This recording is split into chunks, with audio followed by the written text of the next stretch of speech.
Before men wrote their histories, they feared these names, not because they were worshipped, because they were real. Welcome, traveler. This is the Myth Wanderer. I have walked through fire and shadow. I have stood where the living end and where gods begin. But tonight, I do not tell a story. I return to it. This is my archive, not of myths, but of memory. Every name here has been spoken before. Every page has been lived, and some should never have been opened again. Tonight, we turn to the Greek gods, the rulers of the sky, the keepers of the deep, the ones who shaped the world, and the ones who waited beneath it. Watch closely. These are not legends. These are forces. And once you see them as they are, you will not remember them the same way again. The air does not tremble in his presence. It remembers. Zeus, king of Olympus.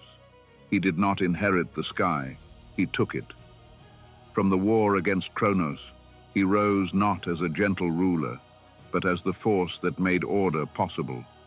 Every storm carries his warning. Every bolt of lightning is a judgment made visible.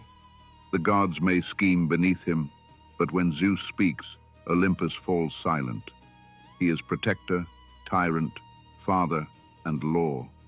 A king powerful enough to rule heaven, but never fully powerful enough to rule himself. Zeus did not destroy chaos, he buried it and called it control. Hera, queen of Olympus, not a shadow beside a king, a throne in her own right. She rules marriage, family, and sacred vows, but do not mistake that for softness. Hera is not merely the guardian of love. She is the memory of promises. She is the punishment that follows betrayal. They call her jealous because they fear a woman who does not forget. When oaths are spoken, her name is there. When oaths are broken, her wrath is there first.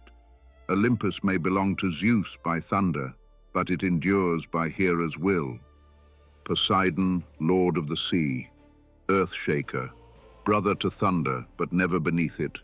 He rules what cannot be held, the deep, the storm, the wave that gives life and takes it back without apology. Sailors pray to him because no one bargains with the sea twice. His trident splits coastlines. His anger topples cities. Even his gifts arrive wild: horses, surf, salt, and motion. Poseidon is not calm water. He is the truth beneath it. The sea does not obey him. It fears him. And sometimes that is worse. The light dims. The page turns cold. Hades, king of the underworld, the unseen ruler, the god mortals feared so deeply they barely spoke his name. He did not take the sky. He did not command the sea. He inherited the dead and made that kingdom immovable. Hades is not the chaos of death. He is its order, its boundary, its certainty. Every soul passes into his realm. None bargain their way around him. None outrun him forever. He does not rage like Poseidon or judge like Zeus. He waits, and that is why he is feared. Because in the end, patience defeats everything. The page sharpens into perfect order. Athena. Born from the mind of Zeus, armored from the first breath, she is wisdom without innocence and war without frenzy. Athena does not rush into battle. She decides how battles end. She gave cities their walls, rulers their counsel, craftsmen their discipline, and warriors the cold patience to survive. Her olive tree was more powerful than a spectacle because endurance always is. But do not confuse reason with mercy. Her spear is precise. Her judgment is colder than rage. Athena is not chaos restrained. She is intelligence made into power, and power in her hands never wastes a strike. Ares, god of war, not strategy, not glory, not the songs men write afterward. The war that screams, the war that burns, the war that leaves bodies nameless. Where Athena calculates, Ares erupts. He is fury without patience, violence without disguise, the part of battle civilization condemns and secretly depends on. Even the gods recoil from him. Yet mortals still call his name, because when order fails, they always return to force. Ares is not admired because he is noble. He is feared because he is honest. He is the face of violence stripped of excuses, and it has followed humanity from the beginning. Golden light spills across the page. Apollo, the radiant one, god of light, music, healing, and prophecy. The four mortals dream of when they imagine perfection. He brings harmony where there is noise, pattern where there is confusion, meaning where there is fear. His lyre can soothe the heart. His prophecy can shape empires. But Apollo is not gentle sunlight. He is exposure. Nothing hidden survives his gaze. His beauty carries distance. His love stories end in loss. His light has burned as often as it has healed. Apollo is the splendor of order and the cruelty of seeing too clearly. Moonlight falls across this page like a warning. Artemis, huntress, guardian of the wild, twin to Apollo, but claimed by the opposite silence. She chose no throne, no husband, no chains, only the forest, the moon, and the freedom no city could offer. Artemis protects the untouched, the hunted, the young, and the vulnerable. But protection in her hands is not tenderness alone. It is distance. It is precision. It is an arrow released before a trespasser hears the bowstring. She belongs to the wilderness because the wilderness does not pretend to be tame. Artemis does not ask to be understood, only respected. The air turns warm and dangerous. Aphrodite. Born from sea foam, beautiful beyond reason, but beauty is only the surface of her power. She is desire itself, the force that pulls gods, mortals, kings, and fools toward what they cannot control. Wars have begun for less than her smile. Kingdoms have fallen for less than her favor. She carries no spear, no shield, no blade. She does not need them. Desire has undone more lives than any weapon forged in bronze. Aphrodite is not love as comfort. She is love as hunger, love as obsession, love as ruin made irresistible, and almost no one escapes her untouched. The page glows with heat and hammered bronze. Hephaestus, smith of the gods, master of fire, metal, and impossible invention. Cast down for his imperfection, he learned what the beautiful never have to learn, how to survive by making.